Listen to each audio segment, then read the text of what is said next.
Hooray!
Shalom dan selamat beribadah. Salam Kristus kepada semua bapak-bapak, ibu-ibu, dan teman-teman. Kepada semua pendengar, pada hari ini kiranya Tuhan memberkati Anda dengan pengenalan Kristus dengan lebih mendalam. Amin. Tuhan itu baik, bahwasanya kekal selamanya kasih setianya. Kasih karunia Yesus Kristus dan kasih Allah serta persekutuan Roh Kudus menyertai kalian semua. Tahun baru ini, azam baru saya adalah untuk memantapkan lagi penantian untuk Tuhanku dalam kekudusannya, yang banyak berdoa, banyak membaca Alkitab, dan berdoa menurut Alkitab, sesuai dengan perkataan di dalam Alkitab. Karena ini adalah waktu-waktu yang sudah dinubuatkan dalam Alkitab dan kita harus ambil pedoman dari peringatan ini. Ini peringatan yang sangat mustahab. Satu pribadi yang paling terkemuka dan paling besar di dunia ini, dan ia juga paling dibenci, adalah Yesus. Ia tidak mempunyai hamba, tetapi mereka memanggilnya Tuhan. Dia tidak mempunyai ijazah, tetapi mereka memanggilnya guru atau rabi. Dia tidak mempunyai obat, tetapi mereka memanggilnya tabib. Dia tidak mempunyai tentera, tetapi raja-raja takut kepadanya. Dia tidak memenangi peperangan tentera, namun dia memiliki atau menakluki dunia. Dia tidak melakukan kesalahan, pelanggaran atau apa-apa jenayah, tetapi mereka menyalibnya. Dia telah dikuburkan, namun selepas 3 hari, dia bangkit. Dia hidup hari ini. Dia mempunyai nama di atas segala nama. Dialah Raja segala Raja, Tuhan yang Maha Kuasa, Yesus, Juru Selamat dunia. Namanya dan biografinya itu tiada tandingan sehingga hari ini. Satu pribadi yang sungguh luar biasa, mengagumkan. Tiada satu pun tuduhan yang boleh dikenakan ke atasnya, karena sewaktu ia di atas bumi, ia berlaku adil dan penuh kasih. Dia juga menunjukkan beginilah Allah. Jadi tiada yang mustahil bagi Yesus. Percayalah. Saya ingin mengatakan juga, buku yang paling laris dijual di atas bumi adalah Injil Alkitab. Selama 50 tahun ini, jualan Alkitab sudah melebihi 5 bilion naskah. Hanya satu cerita, Yesus. 5 bilion naskah ini menunjukkan Yesus adalah satu pribadi yang dicari manusia. Dan cerita yang di dalam mulut ramai manusia yang mencari kebenaran dan juga yang mencari kesalahan. Malangnya, yang mencari kesalahan berusaha terus-menerus, tetapi masih menghadapi masalah untuk membuahkan bukti yang sahih dalam hujah-hujah mereka. Teruskan, karena apa yang benar tidak boleh diputar balik. Hanya mereka yang tidak mau menerima kenyataan bahwa Yesus mati, dikubur, dan bangkit dari maut selepas 3 hari. Orang-orang inilah yang akan terus hidup dalam penyangkalan akan kebenaran ini. Saya ingin tanya,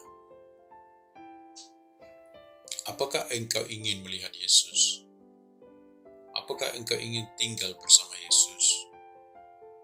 Jika demikian, bagaimana engkau akan menyambut kedatangan Yesus kembali?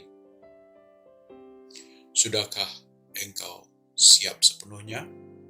Dengan cara apa engkau akan menyambut kedatangan Yesus kembali? Kurasa setiap saudara-saudari yang mengikuti Yesus ingin menyambutnya dengan baik. Namun, sudahkah engkau sekalian mempertimbangkan hal ini? Semua orang yang telah membaca Alkitab tahu bahwa Yesus akan datang kembali. Dan mereka semua yang telah membaca Alkitab dengan sungguh-sungguh menantikan kedatangannya. Engkau sekalian memusatkan seluruh perhatian pada tipanya saat itu.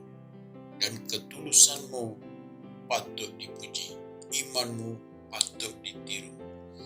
Walaupun engkau mungkin telah membaca banyak buku karya penulis favoritmu, ya, kita membaca banyak buku, kita pernah membaca buku-buku yang kesukaan kita, ya. Jadi apakah engkau benar-benar dapat memahami si penulis tersebut tanpa pernah menghabiskan waktu bersamanya? Tahukah engkau seperti apa kepribadiannya? Apakah engkau tahu sedikit saja tentang keadaan emosinya? Engkau bahkan tidak dapat sepenuhnya memahami orang yang engkau kagumi.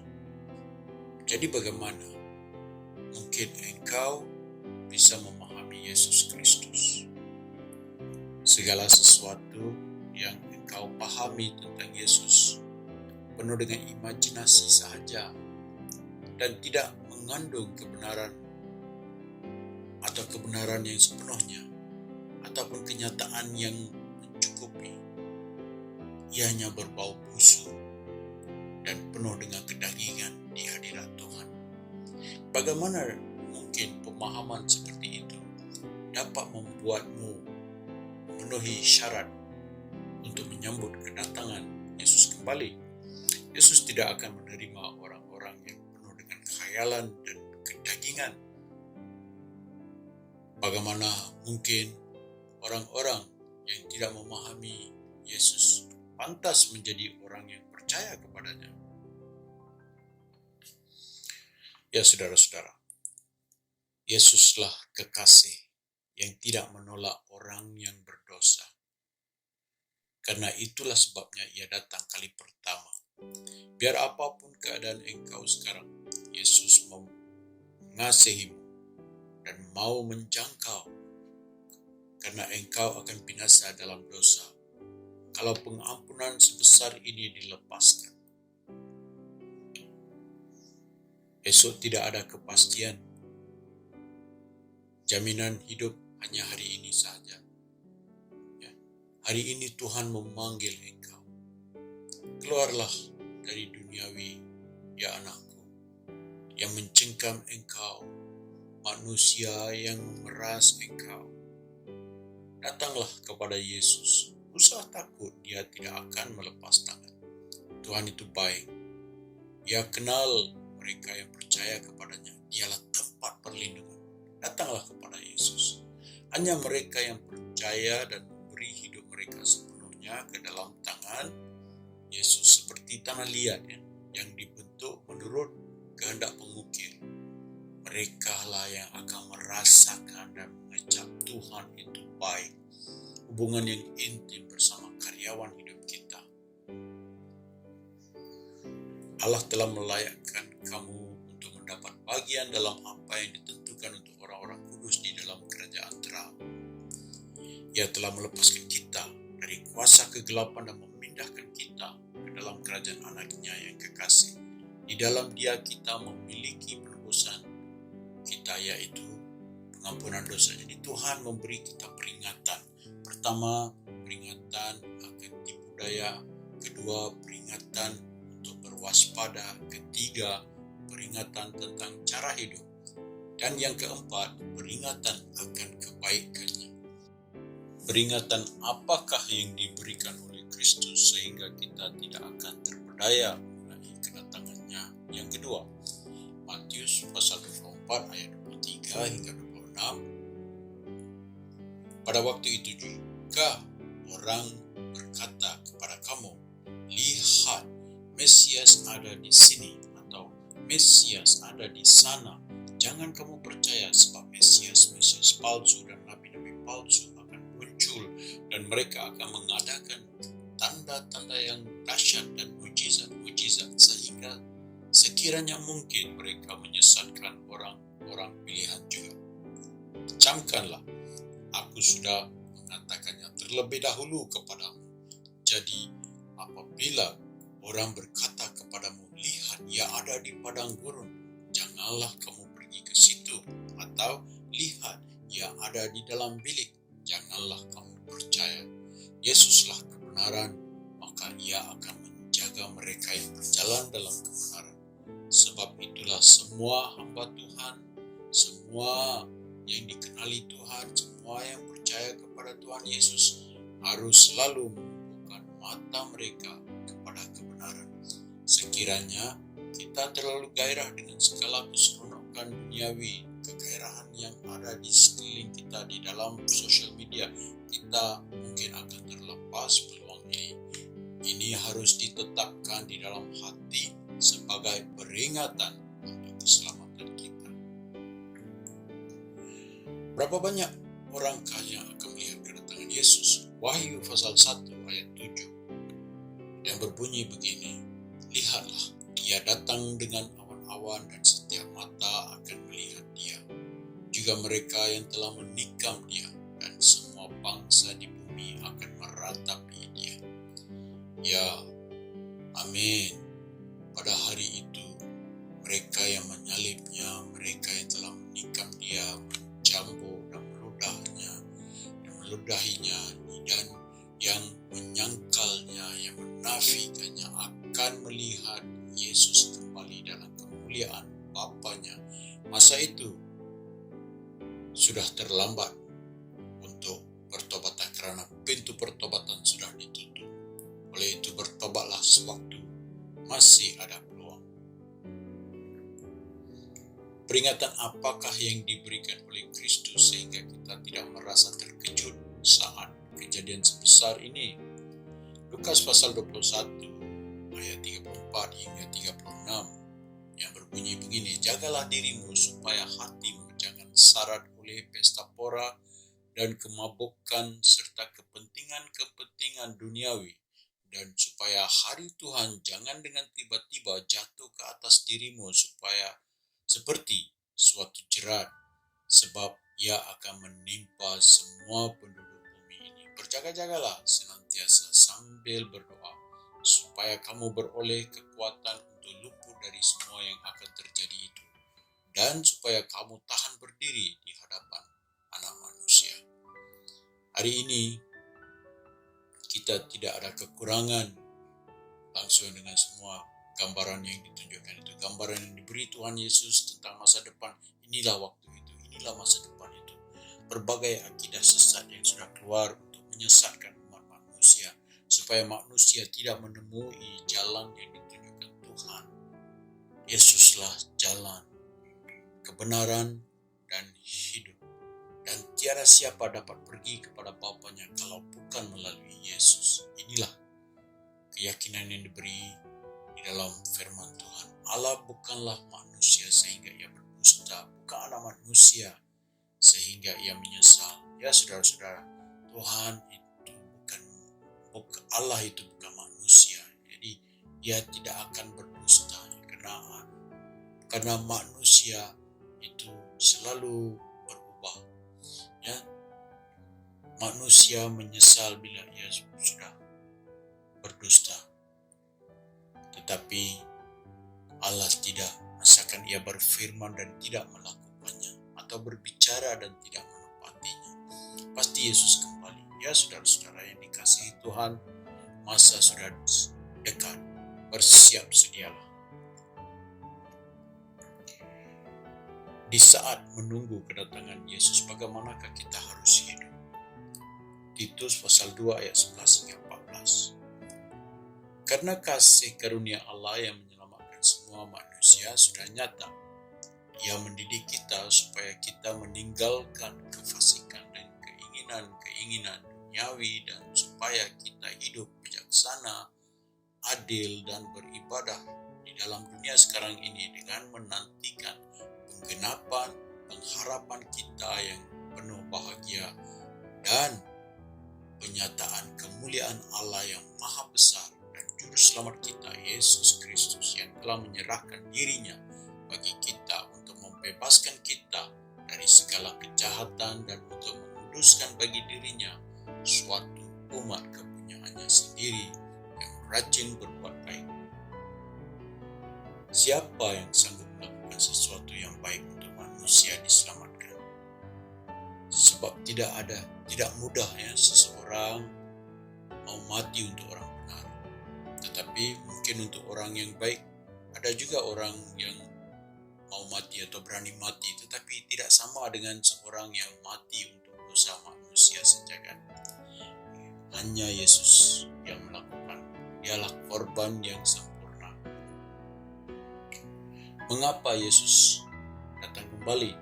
Ibrani pasal 9 ayat 28. Demikian pula Kristus hanya satu kali saja mengorbankan dirinya untuk menanggung dosa banyak orang. Sesudah itu, Ia akan menyatakan dirinya sekali lagi tanpa menanggung dosa untuk menganugerahkan keselamatan kepada mereka yang menantikan Dia. Ya saudara-saudara, kedatangan Yesus adalah kemuncak dan manusia tidak ada alasan untuk berdalih. Karena manusia dapat melihat karyanya, kekuatannya sejak dunia diciptakan, yang kekal ini. Dunia ini tidak akan lama lagi, tetapi ciptaannya itu menunjukkan kekuatannya yang kekal. Pada saat kedatangan Yesus yang kedua kali, kita akan sepenuhnya mengalami realitas dari kebangkitan. 1 Korintus pasal 1 ayat 7 dan 8. Demikianlah kamu tidak berkurangan dalam suatu karunia pun.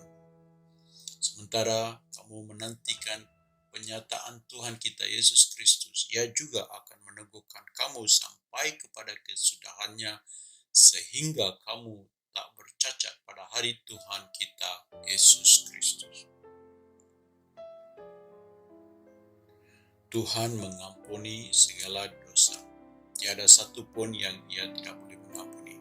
Tuhan mau menggunakan Anda untuk kerajaan-Nya di atas bumi untuk memberitakan keselamatan sebelum Ia kembali kali kedua. Dialah satu-satunya yang berjanji akan kembali dan membawa mereka yang percaya dan beriman pada waktu Ia kembali itu ke tempatnya, di mana kita akan hidup kekal selama-lamanya. Ya saudara-saudara, segala sesuatu akan berubah, tetapi Yesus tidak berubah. Perkataannya tidak berubah.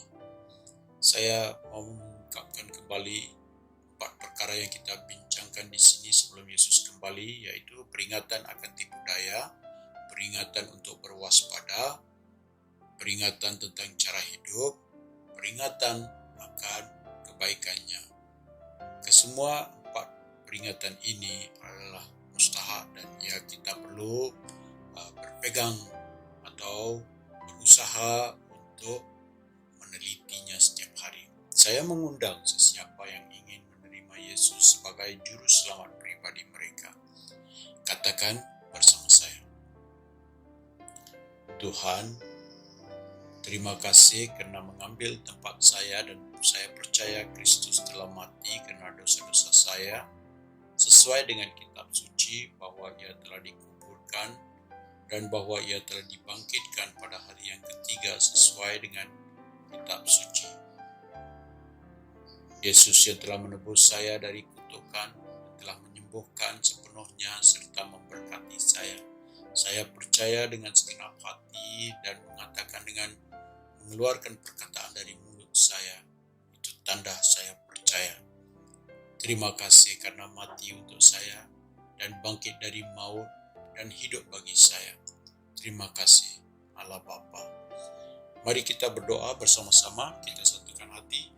Bagimulah puji-pujian ya Allah, Engkau yang mendengarkan doa, kepadamu lah datang semua yang hidup. Berbahagialah orang yang Engkau pilih dan suruh mendekat untuk diam di pelataran-Mu. Kiranya kami menjadi kenyang dengan segala yang baik. Bapa, tiada yang mustahil bagimu. Engkau telah melakukan keajaiban dan hari ini saya minta Bapa, Engkau Tuhan yang melakukan perkara-perkara yang baik untuk mereka yang percaya kepadamu Tuhan. Karuniakanlah segala sesuatu, segala keperluan kepada kami. Terima kasih, kami ucap syukur, berkati hari ini Tuhan, berkati semua pendengar, segala puji syukur dan kemuliaan serta hormat hanya bagimu, dalam nama Yesus, Tuhan dan Raja kami berdoa. Amin. Kiranya Tuhan memberkati Anda semua. Amin.